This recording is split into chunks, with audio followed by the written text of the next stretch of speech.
Hey guys, and welcome back to another Valorant video. So I actually want to talk about the state of the Agents update that Riot just posted now. We obviously skipped an update thanks to the tournament, but they're here to discuss some balance changes coming to Valorant, and they're pretty huge. There's a lot of interesting information here, so let's get straight into it. It feels so good to be back and commentating.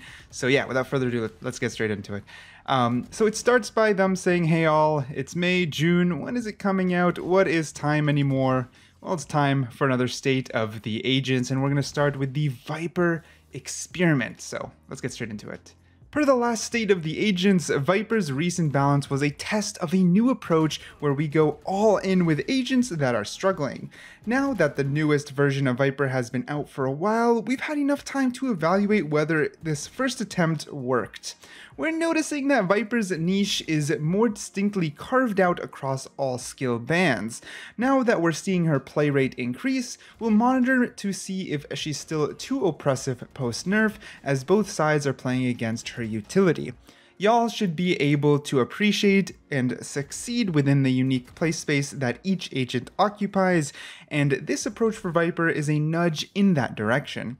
That said, there are some rough edges here we may need to smooth out, and I gotta say that when it comes to Viper, I was one of those people who felt the buff was way too strong, and then even after this nerf, I find her oppressive. Personally, I find her oppressive, but I'm not a pro player, so I don't want to speak out of line per se. Maybe just a noob who doesn't know how to deal with her, but she's one of those agents I don't exactly love playing against, and I get really hype when I have her on my team. I find her so damn strong. But anyways, this is the more juicy one. Future balance. We are looking into releasing updates to Breach, Skye, Yoru, and Astra. 4 agents are going to be adjusted, and it's going to be quite interesting.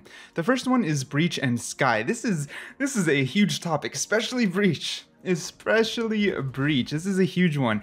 The goal here is to provide Breach and Skye with more self-sufficiency. To do so, we're looking to remove their ability to dish out 3 consecutive flashes.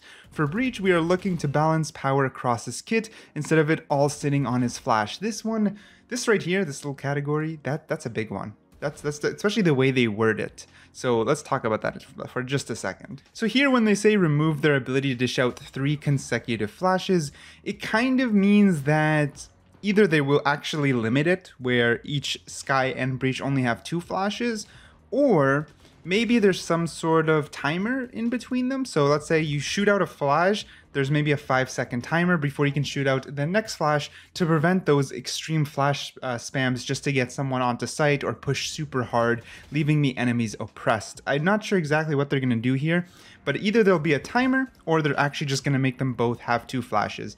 I'm not too sure. Especially here when it says for Breach, we are looking to balance power across his kit instead of it all sitting on his flash. Definitely means they're going to weaken his flash, but buff the rest of his kit, which I'm not opposed to. I like Breach for all his utility, I like him for his versatility, and I prefer to see other things buffed and cool down on the flash, because the flash is just not very fun to play against. But we'll see what happens. These two are very highly controversial agents. I don't hate either of them, but I'm not opposed or against seeing these changes. I'm excited to see what they actually do. For the next one, we've got my boy Yoru. Now, as a Yoru player, I am extremely excited for this. We're exploring an increase to power within his unique play space. I love it. So the last time they buffed Yoru, I was hyped. I started maining him. I felt he was actually viable now and very fun to play, but they're exploring to update it and power increase him even more. One of the big opportunities here is to make Fake Out a more impactful ability. The footsteps, just in case you guys don't know, I've been saying this. I didn't say it on like YouTube or videos, but I kept telling my friends, like, I just need these footsteps to do more. They're fun, and when I get an outplay and I actually trick someone, it's so satisfying. I've never even gotten hate for it. Every time you outplay someone with footsteps, they even say, you got me, you did good. That's how fun they are. They're just all in good fun, but to make it more impactful is going to be huge. Now, how will they do that? I have no idea, because the concept of it is still just footsteps, right? You still choose where it goes. So how will they make it more impactful? I don't know, but I'm very excited. Maybe there'll be a core change to the ability. That would be amazing to see, but I don't know. Only time will tell on this one, but give me your ideas. What do you think they're going to do? Let me know in the comments down below. All right, last but not least, when it comes to future balances, we've got Astra. So, Astra, the Galaxy Brain agent, provides a specific playstyle to the game, but we're looking to take some steps to add more counterplay to some of her play patterns that are too oppressive in coordinated play. And you know what? They said it right here themselves, right? In coordinated play. This one took me by surprise. You guys let me know tell me your rank and tell me how much you see Astra in your games.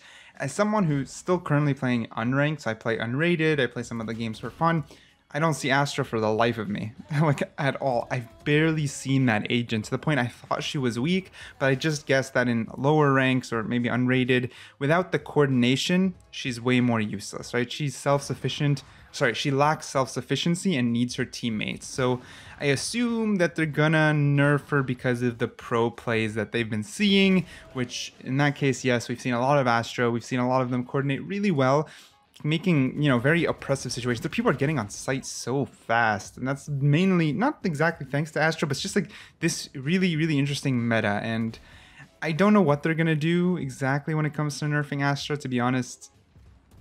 I don't know. They're probably gonna...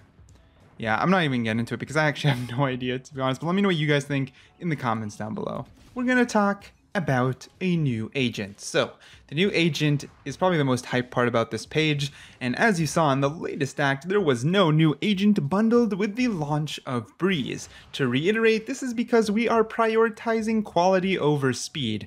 Valorant is a game played on the slimmest of margins, and we want to make sure everything we put out has the level of refinement that you expect. That said, expect a new agent for patch 3.0.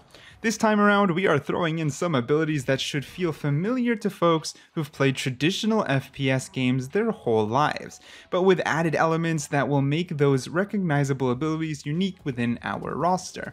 This is an agent whose utility can create moments where you must rely on your gunplay. So the big one here is that feel familiar to folks who've played traditional FPS games their whole lives. So we gotta brainstorm here.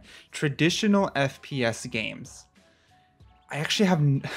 Okay, well, I've got a few ideas. I can't say no idea. That'd be wrong. Like, I think, what if the agent has some sort of light sprint ability? Because we can sprint in traditional FPS games. You can't sprint in Valorant. So what if there's a timer, like a sprint timer or a sprint bar?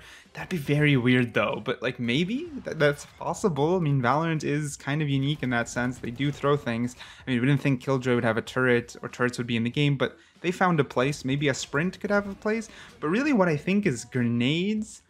Kind of like Raze is pretty traditional in grenades, but maybe flashbangs? Like you actually throw it and then it lands. Flashbangs, maybe smokes. Yo, imagine if they're just a smoke bomb, but you have to actually throw it and make smoke. What if they just have a grenade, a flashbang, and a smoke, and then they can sprint? That'd be the most traditional FPS that I can think of. Am I missing something? What's in traditional FPS?